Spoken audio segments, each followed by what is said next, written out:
cari perizinan yang bagus, dan bagaimana cara memasarkan yang benar.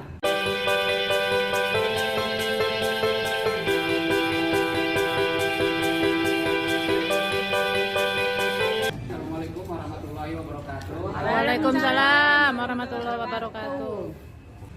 Beruntung teman-teman di sini semua. Begitu mungkin ada yang baru memulai usaha, sekarang sudah dipertemukan dengan teman-teman, dengan dinas yang akan membimbing semuanya nanti. Bagaimana cara berproduksi yang baik, bagaimana cari permodalan yang bagus, bagaimana cari perizinan yang bagus, dan bagaimana cara memasarkan yang benar.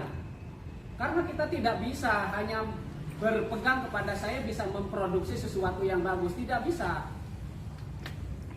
Uang berapapun, modal berapapun, kalau kita hanya terpaku pada bisa memproduksi, itu tidak akan jadi apa-apa. Yang terpenting daripada proses itu adalah penjualan.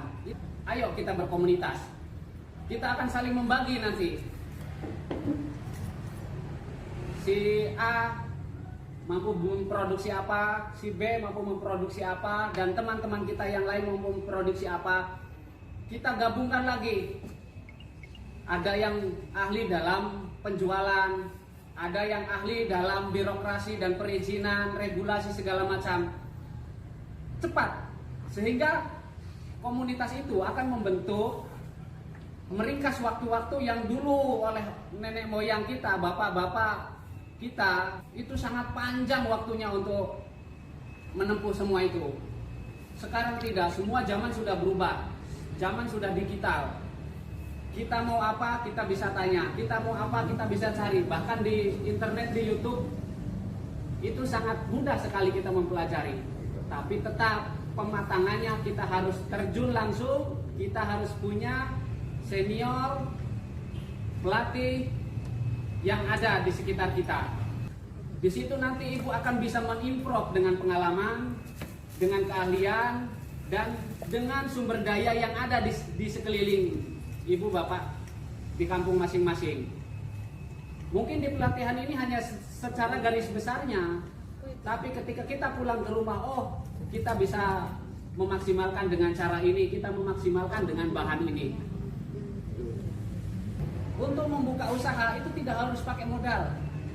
Kita cukup manfaatkan teman-teman di sekitar sini yang ada. Ada yang punya batik, kita jualkan batik itu. Ada yang punya makanan, minuman, kita jualkan punya teman-teman. Jadi biarkan teman-teman memproduksi yang bagus, yang mereka yang punya modal, kita yang tidak punya modal, kita yang menjualkan. Labanya kita ambil, pokoknya kita bayarkan. Itu terus berjalan seperti itu. Di situ kita akan nanti tahu pasar bagaimana. Di kecamatan ini membutuhkan apa, di kecamatan ini membutuhkan apa. Di situ kita sudah mulai mempetakan. Ada yang namanya proses grab data. Jadi dalam kita berbisnis, itu grab data sangat penting. Itu dasar daripada kita menjalankan usaha. Kita harus tahu, oh pelanggan ini sukanya apa, oh pelanggan ini sukanya apa, oh di sini barang adanya barang apa, barang di sini adanya barang apa. Data itu sangat penting untuk kita acuan nanti ketika kita sudah terkumpul modalnya, kita akan membangun perusahaan sendiri. Kita bukan ngasal. Ada satu pepatah yang disampaikan oleh nenek saya, kalau belum sampai kepada makomnya, bapakmu, saudaramu, siapapun yang mau ngasih modal, jangankan 100 juta, 1 miliar pun, kalau kamu belum sampai makomnya, tahun ini kamu terima modalnya, tahun depan hutangmu sama dengan modal yang dikasihkan. Kita pantaskan dulu makom kita. Oh, kita sudah pantas untuk berbisnis. Caranya apa? Dengan mengikuti pelatihan ini yang difasilitasi oleh pemerintah, oleh dinas. Terus kita mulai berjualan, kita buka pasar-pasar. Ketika kita sudah menguasai di situ, berarti makom kita sudah ada. Nah, setelah kita mempantaskan diri bahwa saya sudah pantas untuk menjadi pengusaha, jangan pakai modal besar dulu. Pakai modal sekecil-kecilnya modal. Contohnya apa? Pak Yos ada produksi tiwul ya, sedangkan kita tahu pasar tiwulnya. Kita bertransaksi dengan teman-teman yang sudah mempunyai produksi banyak, produksi bagus, dan kita punya pasarnya, kita kucurkan uang ke mereka.